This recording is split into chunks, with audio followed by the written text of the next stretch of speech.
Behold, my glorious supporter Fuuryuu has asked a difficult question. What would Warframe be like if it was a gacha game? Well, first of all, let's discuss the ways in which maybe Warframe already is a gacha game. We have to define our terms. A gachapon system these are those little crank machines. So you put in your coin, turn the crank, and then a little capsule pops out. You pop it open, and you get like a little prize.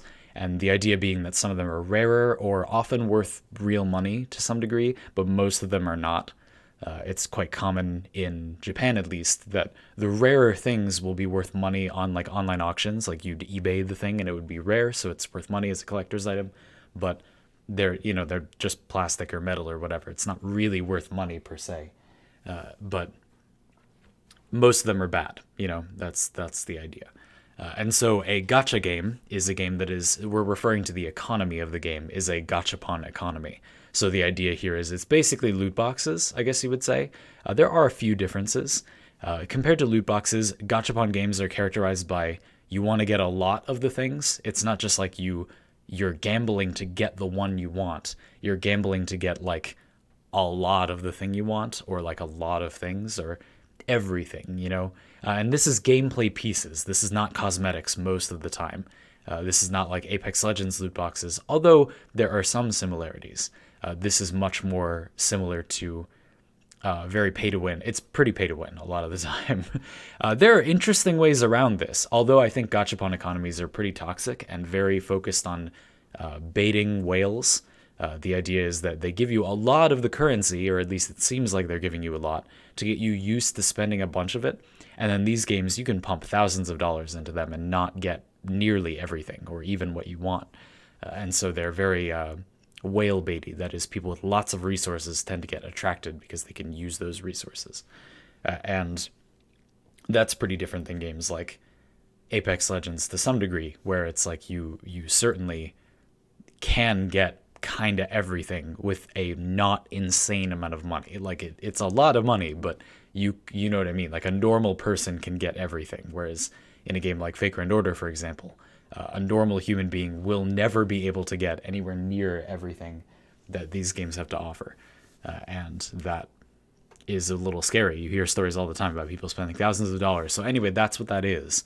And the way that Warframe is already kind of similar is with relics. Relics are a lot like non-pay-to-win loot boxes. Is how it's funny, because relics are the mechanism of the game not being pay-to-win, because then you pay to get primes, but you can just get them normally with relics.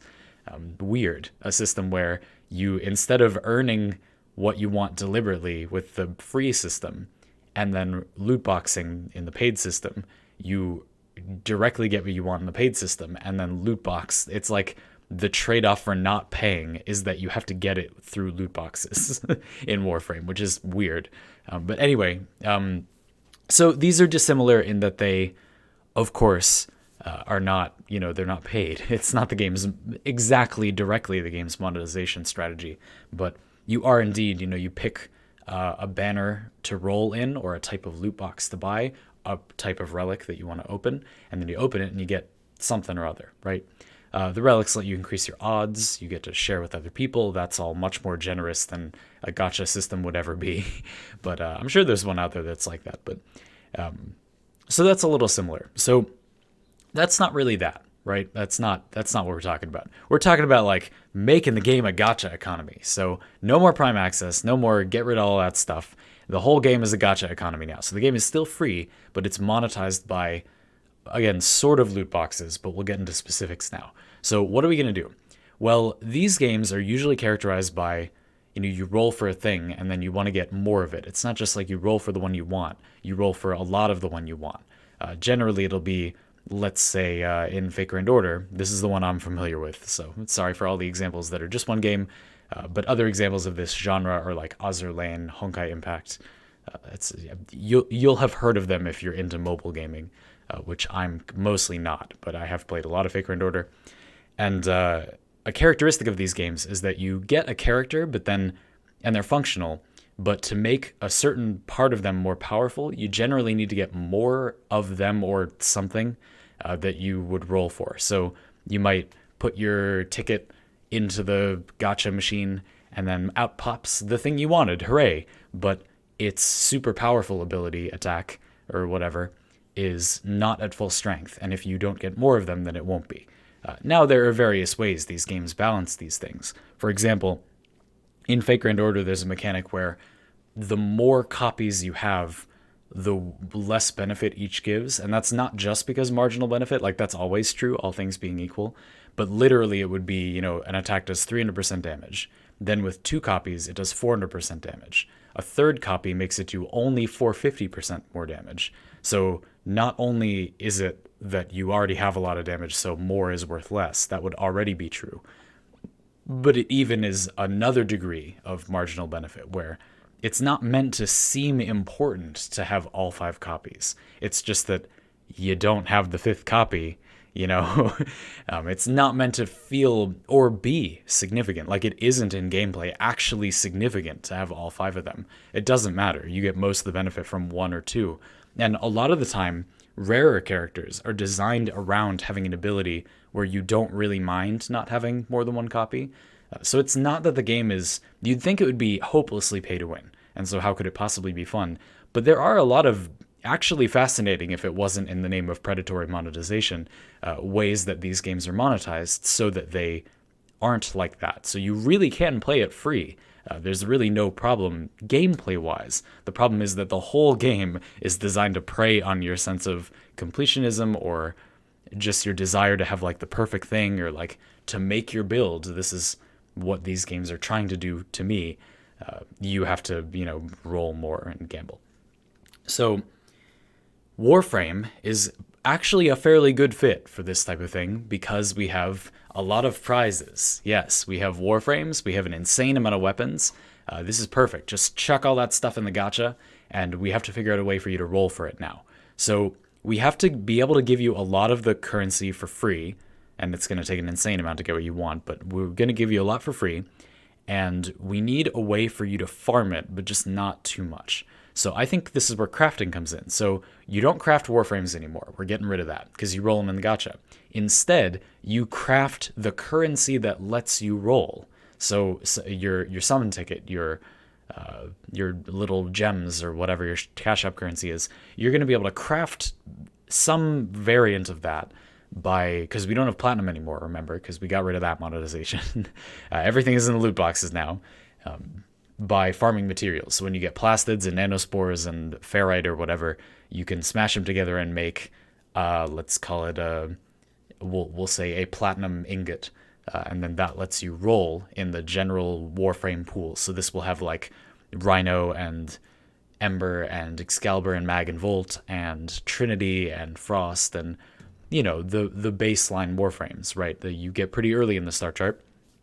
And let's also say that the bosses that you normally fight to get the Warframes will maybe also have a chance to drop like a ticket or the platinum ingots to roll in the thing. Now, another characteristic of gacha games is that they generally offer these limited time, like things will not be available always. There's the normal base pool, and then there's limited time things. And when the limited time things are available, they're generally along with some other modifications to the rates to get other stuff. So, for example, it might be that, let's say, Ash is not always available. Ash is currently rare in a way because you get him from Manix. So let's say every so often, maybe it could be as little as once a year in a lot of games, or once ever. But let's say, once every 3 months or whatever, Ash has a special banner where you can roll your platinum ingot into there, and you have a chance to get Ash, which is not normal. Now, you don't have a better chance to get, let's say, Ash is a 4-star rarity thing. That's a 5% chance if you roll. So the 5% chance is still there. It's just that now Ash is in the pool as well. And let's say that we have the gacha tradition of a rate up. So if you get a 4-star thing, which is a 5% chance, you have like a 75% chance to get Ash instead of like Trinity, Frost, Rhino, whatever, right? So there's no higher chance to get a 4-star thing. It's just if you do, for now, it's usually going to be Ash because he's on rate up on that banner. And if you want, you can roll your platinum ingot over here and Ash won't be in the pool and the ratios won't be changed if you want to get Trinity at the moment or whatever.